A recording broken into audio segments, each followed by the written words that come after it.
മക്കൾ സ്വാലിഹീങ്ങളാവാനുള്ള മൂന്നാമത്തെ കാര്യം, മക്കൾക്ക് ഭക്ഷണത്തിന്റെ മര്യാദകൾ കൂടിയിരുത്തിയിട്ട് പഠിപ്പിക്കണം. മുആക്കലത്ത് സുന്നത്താണ്, കൂടിയിരിക്കണം. എപ്പോഴും കുട്ടികളൊക്കെ കൂടിയിരുത്തി കഴിക്കണം. അതിഥികൾ വന്നാലും അതിഥികളുടെ കൂടെ ഇരിക്കൽ സുന്നത്താണ്. ചില വീട്ടുകാർ ഇരിക്കൂല. നിങ്ങൾ ഇരിക്കുന്നില്ല? ഇല്ല. എന്താ? ഇട്ടേരാന് JCBന്റെ ഡ്രൈവർ എന്ന് തോന്നുന്നല്ലേ. മുആക്കലത്ത് സുന്നത്താ, കൂടിയിരിക്കണം. എന്താ ശരിക്കും ഒരു അതിഥിയോട് എങ്ങനെ നമ്മൾ പെരുമാറുന്നത്? തിന്നാൻ പ്രോത്സാഹിപ്പിക്കണം, അതിഥിനെ ബുദ്ധിമുട്ടിക്കരുത്. എന്റെ വക, ഉപ്പാപ്പാര വക, ഇതെന്താടോ വകയില പള്ളിക്കാറ്റും കൊടുക്കും. കഴിക്കാൻ പ്രോത്സാഹിപ്പിക്കണം. അതുകൊണ്ടല്ലേ ഇസ്ലാമിന്റെ ഒരു സിസ്റ്റം കണ്ടിട്ടില്ലേ? ഭക്ഷണം കഴിക്കുമ്പോൾ ആദ്യം കൈ കഴുകേണ്ടത് വീട്ടുകാരനാ. എന്തിന്? വാഷ് ബേസ് അതിഥിക്ക് കാണിച്ചു കൊടുക്കാൻ. ഇല്ലെങ്കിൽ ചില വീട്ടിലും പോയാൽ അതാ എടാ അൽമാറ, ഉള്ളിൽ നോക്കുമ്പോ മാക്സി ആയിരിക്കും, ഇപ്പുറത്ത് ഉസ്താദേ അതിന് തുറന്നു നോക്കും. ഇതാണോ പൈപ്പ് തിരിക്കുമ്പോണ്ടാവും ഷവർന്ന് വെള്ളം വരും. ഈ പിള്ളേർ ട്രോളൂസ കുളിക്കാൻ പോയതാണല്ലേ. അതാ പറഞ്ഞ ആദ്യം ഒന്നും നിങ്ങൾ കാണിച്ചു കൊടുക്കണം, ഇവർക്ക് കാണിച്ചു കൊടുക്കണം. ഇതാണോ ഭക്ഷണം കഴിച്ചു കഴിഞ്ഞാൽ ആദ്യം കഴിയേണ്ടത് വീട്ടുകാരനല്ല, അതിഥിയാ. കാരണം വീട്ടുകാരന് ആദ്യം എഴുന്നേറ്റാൽ അതിഥിക്ക് തോന്നും ഞാനും നിർത്താനുള്ള സിഗ്നൽ വന്നു.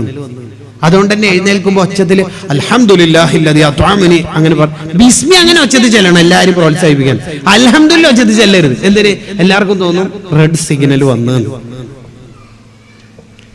ഇസ്ലാമിന്റെ ഒരു സിസ്റ്റത്തിന്റെ ഒരു സൗന്ദര്യം നമ്മൾ പഠിക്കണം. ഒരു മനുഷ്യന്റെ ജീവിതത്തിൽ ഒരു ഈച്ചനെ പോലും ബുദ്ധിമുട്ടിക്കരുത് എന്ന് പറഞ്ഞ മതമാണ് നമ്മുടെ മതം. ഒരാളെയും നമ്മൾ ബുദ്ധിമുട്ടിക്കാൻ പാടില്ല. ഒരാൾക്ക് നമ്മളെ കൊണ്ട് വിഷമം ഉണ്ടാവും. ഇതൊരു മതാന്ന് പറയാം, എന്തൊരു സൗന്ദര്യാന്ന് പറയാം നമ്മുടെ മതത്തിന്. ഭക്ഷണത്തിന്റെ മര്യാദ പഠിപ്പിച്ചു കൊടുക്കുക. 6 കാര്യങ്ങൾ അവിടെ പറയുന്നുണ്ട്. 1 ബിസ്മി ഇല്ലയോ? ഇല്ല. ഉപ്പ കേട്ടിട്ടില്ലല്ലോ.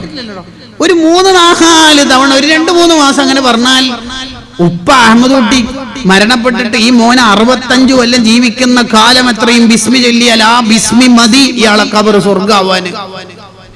അതിന് 2-3 കൊല്ലം 2-3 മാസം ഇങ്ങനെ കൂടി ഇരുത്തിട്ട് ബിസ്മില്ല. ഇല്ല ബിസ്മില്ല.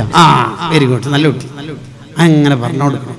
പക്ഷെ നമ്മുടെ നാട്ടിൽ പൊതുവെ ഉപ്പമാർ ഇതൊന്നും ശ്രദ്ധിക്കൂല. ഉപ്പമാർ ഉമ്മാക്ക് കൊട്ടേഷൻ കൊടുക്കല. ഫാത്തിമ മക്കളെ എന്താടാ ഒരു കൊട്ടേഷൻ പണിയാണ്. ഇനി ഏതെങ്കിലും ഒരു ഉസ്താദിന്റെ അടുത്ത് പോയിട്ട് എന്താ അറിയില്ല മോന് വെറും ഉറക്കത്തില് ഉറക്കം 41 ദിവസം ബദരീങ്ങളെ വലിയ യാസീൻ ഓതിക്കോളി എന്നൊരു തങ്ങൾ പറഞ്ഞ ഉടനെ തന്നെ ഈ ഭർത്താവ് ചോദിക്കും, ഞാൻ എന്നെ ഓതണാല ഭാര്യനെ കൊണ്ട് ഓതിപ്പിച്ചാൽ മതി. ഒരു ഉഡായിപ്പ് പണിയാ അവള് മൊത്തത്തില്. നമുക്കിതൊന്നും പറഞ്ഞല്ല. ഭാര്യ ഇങ്ങനെ ഏൽപ്പിക്കല തക്കാഫുൽ പദ്ധതിയാവും ഇവരുടെ. പറ്റൂല. ഓട്ടോറിക്ഷന്റെ മുമ്പിലത്തെ ടയറാ മക്കള്, ബേക്കിലത്തെ 2 ടയറ ഉപ്പിയും ഏതെങ്കിലും ഒന്ന് പഞ്ചറായാൽ മുമ്പിലത്തത് പോകൂല. ഉമ്മ നല്ലോണം ഖുർആൻ ഓതുന്നുണ്ട്, ഉപ്പ വാട്സപ്പിന്റെ ഉപജ്ഞാതാവാ. എങ്ങനെ ലെവലാല് ബിസ്മില്ലോ അടുത്തുനിന്ന് തിന്നാൻ പഠിപ്പിക്കണം. നീ എന്താ അങ്ങോട്ടും ഇങ്ങോട്ടൊക്കെ ഉപ്പെടുത്തരുതാ. ഒരു കുട്ടി കൈ ഇങ്ങനെ നീട്ടുമ്പോൾ നബി സല്ലല്ലാഹു അലൈഹി വസല്ലം ഇവിടെ പിടിച്ചു. പ്രാക്ടിക്കലാണ് നബി തങ്ങൾ എപ്പോൾ പഠിപ്പിക്കൽ. അടുത്തത് 2 കൈയും കഴുകണം ഭക്ഷണത്തിന് മുമ്പ്. 2 കൈ സ്ഥിരമായി ഭക്ഷണത്തിന് മുമ്പ് കഴുകുന്ന ആൾക്ക് ജീവിതത്തിൽ സാമ്പത്തിക ബുദ്ധിമുട്ടുണ്ടാവില്ല. 2 കൈയും കഴുകണം. ഇത് നമ്മൾ കഴുകൂല. കഴുകിയാൽ തന്നെ ഒരു കൈ ഇങ്ങനെ എത്തി വെല്ലിട്ട് കഴുകുന്നതാണ് ചില ആൾക്കാർ. കല്യാണത്തിലൊക്കെ പോയാൽ കഴുകിയില്ല എന്നുള്ളതിന്റെ വ്യക്തമായ തെളിവാണ്. ഭക്ഷണം കഴിച്ച് എനിക്ക് ചോദിക്കും വാഷ് ബേസ് എടുത്തു, വാഷ് ബേസ്. അപ്പൊ നേരത്തെ അതിന് മുമ്പ് ഒരു ഉഡായിപ്പ് മറുപടി ഉണ്ടാവും. എന്താ മറുപടി? ഞാൻ നേരത്തെ പിന്നെ തിരക്കായോണ്ട് ആടുന്ന അങ്ങനെ മനസ്സിലായില്ലേ?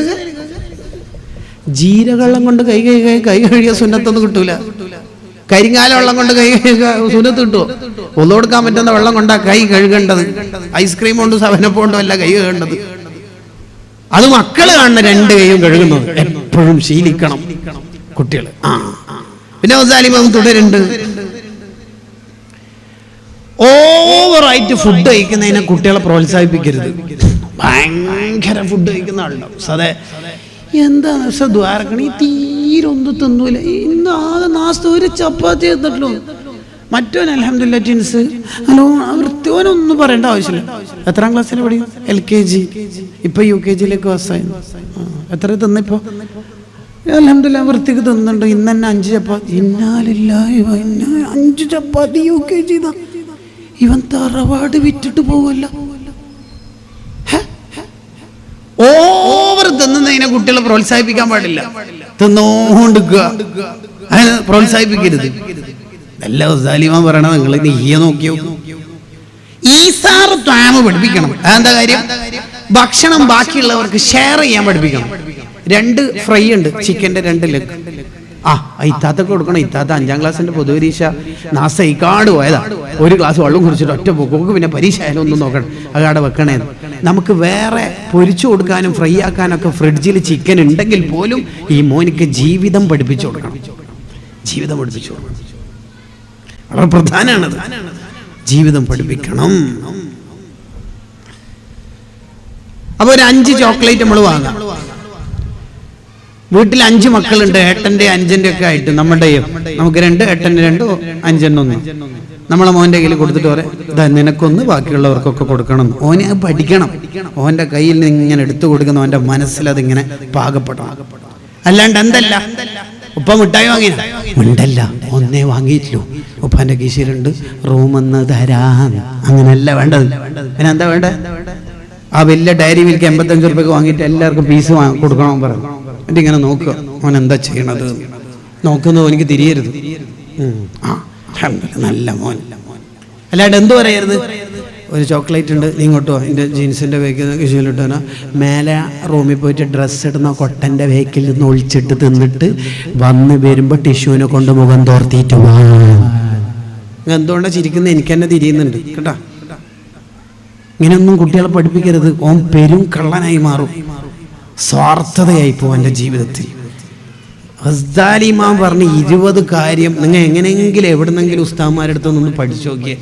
ആദ്യം മനോഹാരിതയായിരിക്കും നമ്മുടെ ഒരു പാരന്റിങ്ങിന്. ഭയങ്കര രസമായിരിക്കും. ഞാൻ എൻ്റെ സംസാരം നിർത്തുകയാണ്. പറഞ്ഞു വന്നത് കൂട്ടുകാരെ, നമ്മളെ മക്കളൊന്ന് സ്വാലിഹ്യങ്ങളായി കിട്ടണം. 4 ഉറക്കിൻ്റെ മര്യാദ പഠിപ്പിച്ചു കൊടുക്കണം. നേരത്തെ ഉറങ്ങണം, നേരത്തെ ഉണരണം. പകൽ ഉറക്കം ഓവറായി ഉണ്ടാവരുത് കുട്ടികൾക്ക്. 5 വസ്ത്രത്തിന്റെ മര്യാദ പഠിപ്പിച്ചു കൊടുക്കണം. എന്താ വസ്ത്രത്തിന്റെ മര്യാദ? വെള്ള വസ്ത്രത്തെ പ്രോത്സാഹിപ്പിക്കണം കുട്ടികൾക്ക്. വെള്ള വസ്ത്രത്തെ കുട്ടികൾക്ക് പ്രോത്സാഹിപ്പിക്കണം. ആണിന്റെ വസ്ത്രം ധരിച്ച കുട്ടിയാണെങ്കിൽ പെണ്ണാണ്. അയ്യേ, എന്റെ പേരെന്താ? മുഹമ്മദ് ഫാത്തിമ. എന്താ ജീൻസ് വേണ്ട പനി. അതിനെ നിരുത്സാഹപ്പെടുത്തണം. ഇനി കുട്ടികളിൽ മൊത്തത്തിൽ ലാസ്റ്റ് ഒരു കാര്യം പറഞ്ഞു നിർത്തുക. കുട്ടികളിൽ നന്മ കണ്ടാൽ പ്രോത്സാഹിപ്പിക്കണം. അൽഹംദുലില്ലാഹ് നല്ല മാർക്കുണ്ടല്ലോ അങ്ങനെ പറയുന്നത്. 50ൽ 48 മാർക്ക് വാങ്ങിയ കുട്ടിനോട് പൊതുവെ നമ്മളെ വീട്ടുകാർ ചോദിക്കല് ബാക്കി 2 എടുത്തോന്നാണ്. ഇതെന്താ ടൈഗർ സ്കേറ്റാ പറക്കിയിട്ട് വരാൻ? ഈ ചോദിക്കുന്ന ഉമ്മ 3 തോറ്റതായിരിക്കും. കാറും അങ്ങനെ ഉണ്ടായി. അത് നിർത്തുക. 50 42 48 മാഷാ അല്ലാഹ്. ഉസ്സാറാണല്ലോ, ഉപ്പാനേക്കാളും പഠിക്കണേ കേട്ടോ. അങ്ങനെ നല്ല കാര്യം കണ്ടാൽ 2 കാര്യമാണ് ചെയ്യാൻ ഗസാലി ഇമാം റഹിമഹുല്ലാഹ് പറയും. ഒന്ന്, ഓനെ ആളെ മുമ്പിൽ നിന്ന് പുകഴ്ത്തണം. മോനെ കണ്ട ഉസ്താ, ഓൻ എന്ത് കളിച്ചാലും നല്ല പഠിക്കുന്ന മോനാ, ഓനിക്ക് ആ പഠന മികവ് കൂടും. ഏതൊരാളെ അപ്രീഷിയേറ്റ് ചെയ്ത് പോസിറ്റീവ് സ്ട്രോക്ക് കൊടുത്താലും അവർക്ക് ആ ഗുണം കൂടിക്കൊണ്ടിരിക്കും. 3ാം ക്ലാസ്സിൽ പഠിക്കുന്ന ഫാത്തിമാന്റെ അടുത്ത് പോയിട്ട് മദ്രസയിൽ ഉസ്താദ്, ഫാത്തിന്റെ എഴുത്ത് നല്ല സ്റ്റൈൽ ഉണ്ടല്ലോ എന്ന് പറഞ്ഞാൽ അവള് ഒന്നുകൂടി പേന ടൈറ്റിൽ പിടിച്ചിട്ട് സ്റ്റൈൽ കൂട്ടിയിട്ട് എഴുതും. ഉറപ്പ്. ഈ ഭാര്യമാരെ ഏറ്റവും കൂടുതൽ കേൾക്കാൻ ഇഷ്ടപ്പെടുന്ന 3 കാര്യങ്ങൾ. ഒന്ന്, അവരുടെ ഡ്രസ്സിനെ കുറിച്ച് നല്ല അഭിപ്രായം പറയുന്നവർക്ക് ഭയങ്കര ഇഷ്ടം. റംലത്തെ ഇതേതാ ഡ്രസ്സ്? എപ്പോ എപ്പോ ഫ്ലിപ്കാർട്ടിൽ നമ്മൾ അന്ന് ഒന്നിച്ച് ഓർഡർ ചെയ്ത പുതിയ ഉണ്ടല്ലോ, നീ ഇത് ഇട്ടപ്പോ 2 വയസ്സ് കുറഞ്ഞ പോലെ ഉണ്ടല്ലോ, നോക്കിക്കോ ഇനി ഇത് ഇട്ടോണ്ടിക്കും. കാര്യം ആ കരിമ്പം കുത്തിയ നിസ്കാരക്കൊപ്പം എന്നെ ഇടുന്നത് ഇത് ആരെ കാണിക്കാനാന്ന് വിചാരിച്ചിട്ടാണ്. നിങ്ങളതൊന്ന് പറഞ്ഞാൽ മതി. 2ാമത്തത്, അവർക്ക് പാചകം ചെയ്ത ഫുഡിനെ കുറിച്ച് നല്ല അഭിപ്രായം പറഞ്ഞോക്കെ. നീ ഒറ്റക്കാക്കിയതാ? മന്തിയെല്ലാം ഒറ്റക്കാക്കാൻ പഠിച്ചു. മാഷാ അല്ലാഹ് നല്ല ടേസ്റ്റ് ഉണ്ടല്ലോ. ഇടക്കിടയ്ക്ക് ഇനി മന്തി വരും. കുഴിയാണോ കുഴിയില്ലാത്താണെന്നോ അവരവരുടെ സൗകര്യം. നമ്മളതൊന്നും പറയൂല. നമ്മളെ എത്ര നല്ലത് പറഞ്ഞാലും ഒരു നെഗറ്റീവ് ഉണ്ടാവും. അത് ഉണ്ടാവരുത്. പെണ്ണുങ്ങൾക്ക് ഇഷ്ടമുള്ള മൂന്നാമത്തെ കാര്യമാണ് ഓരോട് അഭിപ്രായം ചോദിക്കണം. എനിക്ക് ഭയങ്കര ഇഷ്ടമാണ്. ഞാനൊരു വാഹനം എടുക്കണമെന്ന് വിചാരിക്കുന്നുണ്ട്. ഏതാ എടുക്കേണ്ടതെന്നുള്ളത് നിന്നോട് കൂടി. ഓൾക്ക് എന്ത് വാഹനം വന്ന്, പക്ഷെ എന്നാലും അത് ചോദിച്ചാൽ അവർക്ക് ഭയങ്കര ഇഷ്ടം. ആയിഷ ബീവിയോട് നബി സല്ലല്ലാഹു അലൈഹി വസല്ലം തങ്ങൾ ചോദിക്കും അത്രേ, ദരീനി അതഅബ്ബദു ഫീ ഹാദിഹിൽ ലൈല, ഇന്ന് രാത്രി ഫുൾ ടൈം ഇബാദത്ത് ചെയ്താലോ എന്ന് വിചാരിക്കുന്നുണ്ട് ആയിഷ. എൻ്റെ അഭിപ്രായം എന്താണ്? ഇതെന്തിനാ ഇപ്പൊ ചോദിക്കേണ്ട ആവശ്യം? അതൊരു സന്തോഷമാണ്. നമ്മളെ നേതാവ് നമുക്ക് പഠിപ്പിച്ചു തരാം. എന്നോടും കൂടി ചോദിച്ചിട്ടല്ലോ, അത് ഭയങ്കര സന്തോഷമാണ്. അല്ലാണ്ട് വീടിന്റെ പ്ലാൻ വരക്കുമ്പോൾ ഭാര്യ അടുത്ത് വന്നിട്ട് ഞാൻ എഞ്ചിനീയറാ പോയി ചൂടുള്ള എടുത്തിട്ടോ, ഈ ഡയലോഗൊക്കെ ഒന്ന് നിർത്തി കുറച്ചുകൂടി ഒന്ന് കൂട്ടി പിടിക്കണം. ഇനി മക്കളിൽ എന്തെങ്കിലും തെറ്റ് കണ്ടാലോ, ഒന്ന് കുട്ടികൾ നല്ലത് കണ്ടാൽ നല്ല സമ്മാനം കൊടുക്കുക, ആളാകുമ്പോൾ പുകഴ്ത്തു. രണ്ടാമത്തെ തെറ്റ് കണ്ടാൽ ആ തെറ്റ് ഒറ്റ വട്ടം തിരുത്തി കൊടുത്താൽ പിന്നെ പറയാൻ പാടില്ല എന്നാ ഉസാലിമാൻ പറയും. ഉദാഹരണം ഇപ്പം എന്താ പറയാ, നമ്മൾ ളുഹർ നിസ്കാരം കഴിഞ്ഞിട്ട് വീട്ടിലേക്ക് പോകുമ്പോൾ 10ാം ക്ലാസ്സിൽ പഠിക്കുന്ന നമ്മളെ ഫൈസൽ മോനെ കാണുന്നില്ല. കുറേ നേരം വിളിച്ചിട്ടും കാണുന്നില്ല. പള്ളിയിലേക്കൊന്നും പോകാൻ കണ്ടിട്ടില്ല. തിരിച്ചു വരുന്ന സമയത്ത് അടുക്കളേൻ്റെ വേക്കിൽ നിന്ന് ഇങ്ങനെ പുക ഇങ്ങനെ വരുന്നുണ്ട്. അപ്പോൾ നമ്മൾ വിചാരിച്ചു പുകയില്ലാത്ത അടുപ്പാക്കിയിട്ട് ഇത് ഈ പുക ഇപ്പോഴത്തെ പാണിയെല്ലാം പാറ്റി എന്തപ്പോൾ ഇങ്ങനെയൊക്കെ പറഞ്ഞിട്ട് ഇങ്ങനെ നോക്കുമ്പോൾ ഫേസിൽ മടക്കി കുത്തിയിട്ട് വലിക്കുന്ന അതിൻ്റെ പുകയാ. കയ്യോടെ പിടിച്ചിട്ട് ഇങ്ങോട്ട് വാ, നീ ദഫിൻ്റെ ഈ പ്രാവശ്യം നിബിധനത്തിൻ്റെ സ്കൗട്ടിൻ്റെ ക്യാപ്റ്റൻ, ദഫിൻ്റെ ലീഡർ, ഉസ്താദിൻ്റെ മുമ്പിൽ ഇങ്ങോട്ട് വാടാ, ഇങ്ങോട്ട് വാടാ, എടുത്ത വാടാ എന്നാ പ്ലീസ് പ്ലീസ്, എന്ത് പ്ലീസ്, ഇങ്ങോട്ട് വാ. ഇനി ഉറപ്പാണോ? ഇനി വലിക്കോ വാക്കേര്, ഇനി മേലാൽ കേട്ടാ. അങ്ങനെ ഒരിക്കൽ തിരുത്തി കൊടുത്ത് ഇനി മേലാൽ അത് പറയാൻ പാടില്ല. അങ്ങനെ പറഞ്ഞാൽ എന്താ പ്രശ്നം എന്ന് പറയാം, ആ തെറ്റിനോടുള്ള ഗൗരവം കുട്ടിക്ക് കുറയും. ഉദാഹരണത്തിന് പിറ്റേന്ന് ആ കുട്ടീന്റെ SSLC റിസൾട്ട് വന്നു. അപ്പൊ കുഡോസ് സമ്മാനം മൊമെന്റോ തരാൻ നാട്ടിലുള്ള കുട്ടികൾ വന്നു. ചങ്ങായി ഉറക്കന്നെ വിടുവാ, എനിക്ക് എന്തോ സമ്മാനം, എന്ത് സമ്മാനം, SSLCക്ക് എന്തോ A+ കുറെ കിട്ടിയിട്ടെന്തോ സമ്മാനം. അപ്പൊ ഈ ന്യൂജൻ ആയതുകൊണ്ട് ഓനൊരു വൈഭവം, ഓന് ഇങ്ങനെ കോളർ കഴിയൂല. അപ്പൊ ഇത് 4ാമത്തെ മൊമെന്റോ മറ്റോ ഇങ്ങനെ പോകുമ്പോഴാണ് ഉപ്പ പറയുന്നത് മറ്റേത് പറയണ ഏത്, അത് പറയരുത്. ആ കുട്ടിനെ കുറ്റപ്പെടുത്തൽ ഹറാമാ ഇസ്ലാമിൽ, കടുത്ത തെറ്റ. നമ്മൾ ഒരു തെറ്റ് ആ കുട്ടിയോട് പറഞ്ഞുകൊണ്ടെന്നാൽ ആ തെറ്റ് ഉപ്പന് 2-3 വട്ടം ട്രോൾ ചെയ്തിട്ട് മതിയാക്കും. ആ തെറ്റ് വല്ല പ്രശ്നവും ഇല്ലാതിരിക്കും. ആ കുട്ടിക്ക് ഒറ്റ വട്ടം തിരുത്തി കൊടുക്കുക. ലാസ്റ്റ് ഒരു കാര്യം പറയുന്നു, കുട്ടികളെ ഈ കുറ്റപ്പെടുത്തൽ വിശേഷിച്ച് ഈ പുതിയ കാലത്ത് നമ്മൾ നിർത്തിയിട്ട് ഒന്നുകൂടി ചേർത്ത് പിടിക്കാൻ നമ്മൾ ശ്രദ്ധിക്കണം.